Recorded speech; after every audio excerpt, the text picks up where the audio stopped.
Hombres pájaro 13. El dominio de los mantis.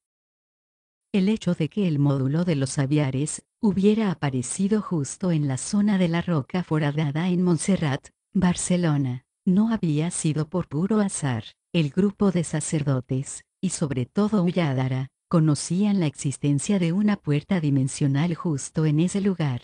¿Quién no ha oído hablar de extrañas apariciones en ese área montañosa tan especial? Tampoco es casual la elección del lugar para la construcción de una basílica tan emblemática. La súbita aparición de la esfera de Brunilita interdimensional, con sus ocupantes allí presentes ahora, no era el destino que les convenía. Querían llegar al área 51, rescatar a Pedroche de su encierro en la cúpula en la que quedó atrapado, antes que el ejército terrestre, y sobre todo el reptil, lo apresaran y revelara los secretos de la poderosísima Brunilita. Pero en aquella zona, aunque existe otra puerta de las estrellas, no se encontraba activa en esos momentos. El joven grupo de scouts no tardó en hacerse popular en toda Cataluña. La noticia se iba haciendo más y más relevante en los medios, quienes se encargaban de inflamar la noticia, añadiendo cada cual un poco de su propia creación,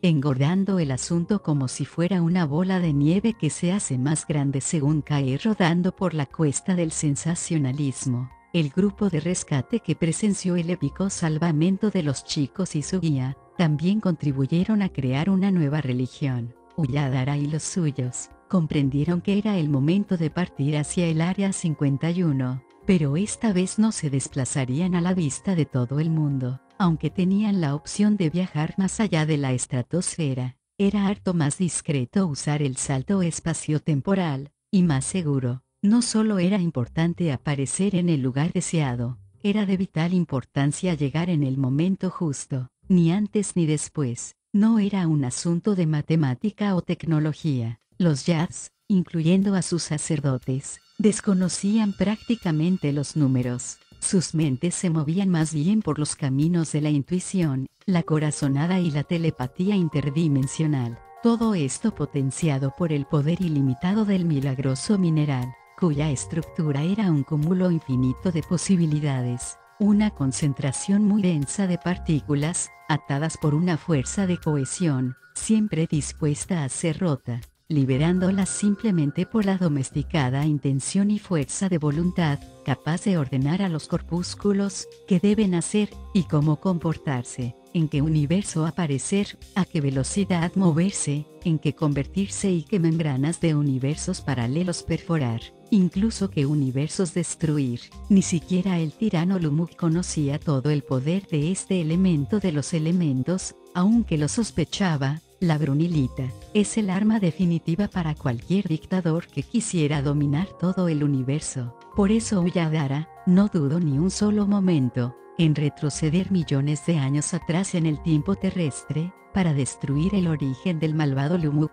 quien se hubiera convertido en un destructor de mundos. La esfera energética, con el domo dentro, prevenía cualquier ataque externo del índole que fuera, incluso de armas atómicas si se diera el caso. Tal era el poder inmenso del valioso mineral, ignorado por todas las posibles civilizaciones a lo largo y ancho de los multiversos. Solo era posible extraerlo en el planeta de los vientos, hogar desde siempre de numerosas tribus de alados inteligentes, entre la que destacaba la de los Yads, cuyo jefe, como ya sabemos, era Omniyad, quien en estos momentos parecía haber perdido parte de su empaque de líder guerrero, al haberle sido cortadas sus alas. Por otra parte, Ulladara, de entre los cientos de miles de sacerdotes o chamanes de todo lo creado en su universo, él era el único capacitado, junto con sus mejores monjes, para moldear mentalmente el poderosísimo elemento. Daban por seguro haberse materializado en el mismo día en que rescataron a los cautivos en el área 51, a todos menos a Pedroche. El objetivo era, por tanto, liberar a este, y recuperar el domo en el que quedó atrapado. Era importante salvar al amigo de Yatsuru, de Rafa y Lucio, pero más vital aún, era evitar que alguna criatura inteligente hubiera descubierto cómo manejar mentalmente la estructura cuántica única, de la que la Brunilita estaba formada. Tantos acontecimientos seguidos habían producido en el valeroso grupo mixto de terrestres y alados un apetito voraz. Arropados por dos pompas de energía, descendieron instantáneamente a unos terrenos de cultivos cercanos, se apoderaron de un lote de suculentos melones y alguna que otra sandía, y regresaron tan instantáneamente como habían bajado, saciaron su hambre, y después de haber desintegrado los desperdicios, en el interior de una burbuja de energía, Uyadara, Yadasmos, Broyadtu y Luyadzor, se concentraron, visualizando el lugar exacto donde aparecerían convenientemente. Estaban justo donde querían, abajo, en la explanada del Área 51, aparentemente intacta. Veíase el módulo rodeado por una patrulla de soldados con aspecto muy extraño. Desde la altura discreta en la que se encontraban, era complicado distinguir con claridad el aspecto de los elementos militares que rondaban el domo, firmemente ligado al suelo. Igualmente difícil era saber si Pedroche se hallaba aún dentro. Uyadara recurrió de nuevo a su inteligencia y poder mental, moldeando dos bolas de brunilita. Hizo que éstas se transformaran en potentes lentes de precisión, puestas a la adecuada distancia una de otra. Dispusieron de un excelente telescopio, echaron un vistazo, y vieron que todo parecía estar en su sitio, menos el personal. No se apreciaban soldados reptilianos por ninguna parte, y era lógico, la estirpe reptil había dejado de existir, pero el nicho que estos habían abandonado, al eliminar a los ancestros de Lumug,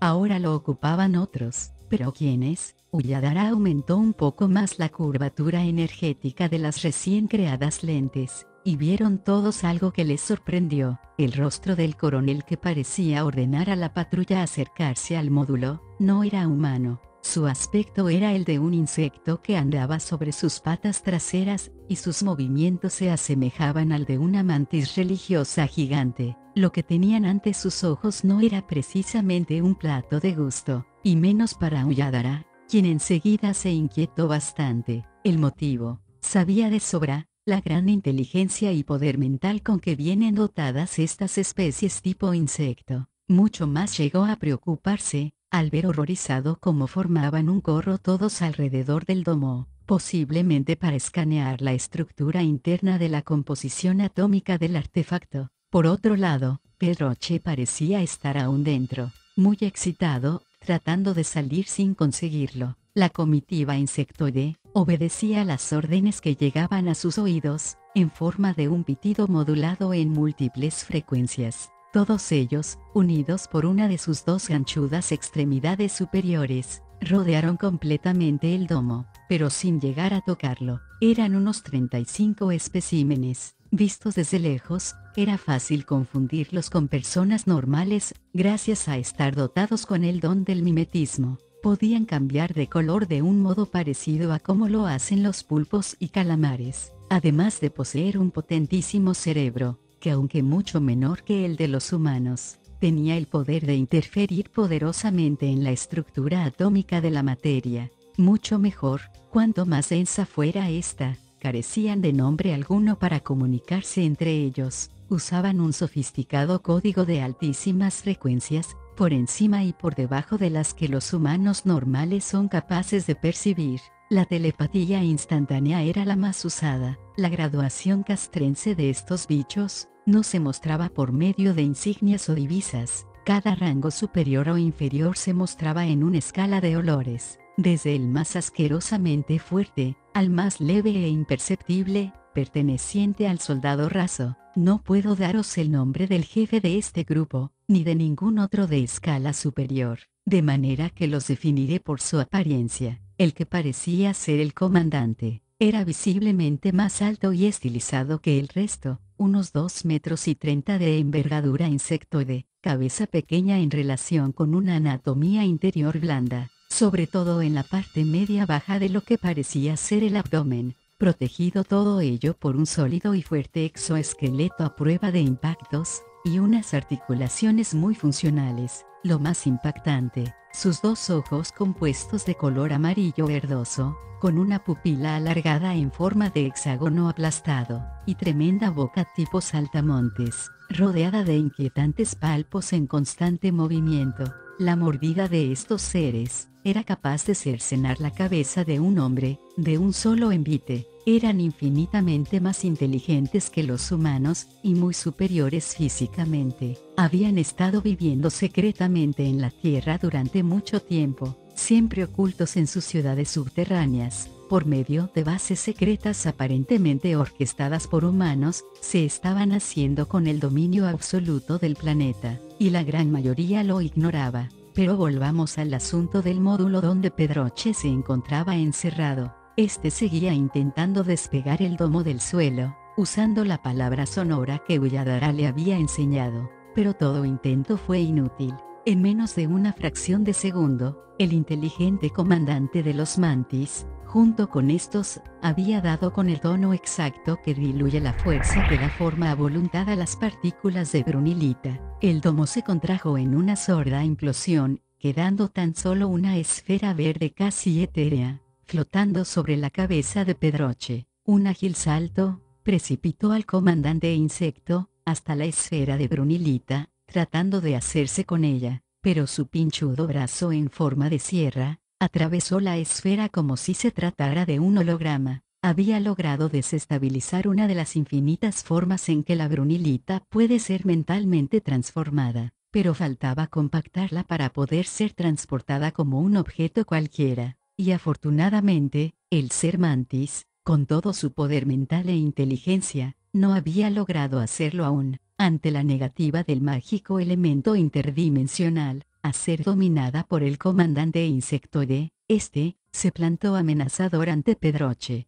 rodeó su cuello con una de sus múltiples extremidades en forma de pinza, y lo levantó del suelo, amenazándole con cortarle la cabeza, si no le daba el tono exacto para compactar el valioso elemento, que a toda costa ansiaba conseguir. Un desgarrador grito rompió el inquietante silencio, en el que casi siempre se encuentran los mantis. No fue por el dolor de cuello que la pinza le estaba infringiendo, sino por la corrosión instantánea, que se había formado a la altura de su hombro derecho, ante el fluido corrosivo, que el comandante de los bichos le había esputado. Pero esto mismo fue lo que hizo Pedroche. Escupió con rabia una diminuta porción de brunilita que guardaba en su boca, entre los dos ojos saltones del bicharraco, quien en un instante desapareció convertido en una negra nube de polvo que el frenético aleteo de los insectoides dispersó. Al salir huyendo en todas direcciones, era el momento justo para que Yatsuru hiciera su aparición, protegido en el interior de una burbuja de energía. Envolvió a Pedroche con ella dilatándola hasta un tamaño suficiente para que pudieran caber los dos. Tras un fugaz destello, el orbe se esfumó, apareciendo ambos amigos sanos y salvos dentro del domo colectivo. Alegría manifiesta, abrazos, vítores y hasta alguna lágrima vertida por alguno de los aventureros. Al calmarse los ánimos, Pedroche se lamentó diciendo: «Pensé que nunca vendríais a por mí». Ya casi había perdido la esperanza de salir de allí con vida. Sus compañeros se miraron unos a otros, rompieron a reír con ganas, y luego, Yatsuru le dijo: «Si supieras por todo lo que hemos pasado, para llegar a rescatarte sano y salvo, no lo ibas a creer. A punto estuvimos de comerte en un suculento asado». Dicho esto, las risas continuaron. Pedroche les miraba perplejo sin entender de qué diablos hablaban. Se sentaron sobre el suelo de la plataforma los cuatro amigos terrestres, haciendo un corro, uno de los cuales, el alado Yatsuru, comenzó a contarle las apasionantes aventuras por las que habían tenido que pasar hasta llegar al momento actual. Pasado algún tiempo, Ulladara conminó a todos a ponerse en alerta, ya que consideraba un buen momento para regresar al mundo de los vientos, usando el portal dimensional que existía en la zona de Montserrat, por razones muy convenientes que él veía en su cerebro privilegiado de aviar. Se dispuso todo, acorde con pertinentes parámetros. En menos de un segundo, aparecieron en las inmediaciones de la zona portal, pero no estaban solos. Modernas máquinas voladoras con aspecto de gigantescos drones, flotaban cubriendo un vasto espacio en los cielos, sobre las altas jorobas de granito del mítico santuario. Una advertencia muy clara llegó a las mentes de los aviares. No fue necesario ningún tipo de megafonía, el mensaje no procedía de un humano. Era enviada desde el pequeño cerebro de un alto rango insectoide. Decía lo siguiente: posaros ahora mismo en tierra, o destruiremos el módulo. Se encontraron de pronto en una encrucijada. Obedecer la orden del insectoide, disparar Brunilita a discreción contra las aeronaves, o atravesar el portal que les llevaría a casa. Esta última opción, a Ulladara no le pareció la más acertada, pues los insectoides que dominaban ahora la Tierra, descubrirían el lugar exacto, y más tarde lo usarían con fines de conquista militar en otros mundos, uno de los cuales podría ser el propio planeta de los aviares. Ulladara y el resto de los sacerdotes percibieron ondas mentales muy belicosas viniendo desde las mentes insectores, y no le faltó razón. Un potente disparo tipo láser, proveniente de la nave insignia, impactó sobre el domo rebotando como lo hace la luz en un espejo. De vuelta, el disparo chocó contra uno de los rotores de la nave agresora, desestabilizándola, obligándola a tomar tierra. Ulladara hizo un pequeño ajuste en la estructura del orbe protector, cubriéndole de una superficie muy reflectante de aspecto cromado. Los impactos de luz sólida que incidían, salían reflejados con un impulso amplificado, destruyendo por completo varias de las aeronaves. No hubo ni un solo disparo de Brunilita sobre las naves agresoras, pues no querían dar pistas de su poder destructivo al enemigo insectoide. Un fuerte grito colectivo se escuchó en el módulo. ¡Cuidado!, gritaron todos. Una fulgurante y rápida esfera venía al encuentro del orbe protector. La energía era tan tremenda que aún, desde la distancia en la que se hallaba, la temperatura interior del módulo aumentó de repente a 50 grados, a pesar que todavía no había llegado a impactar. Fin del capítulo 13. En camino el 14. No te lo pierdas.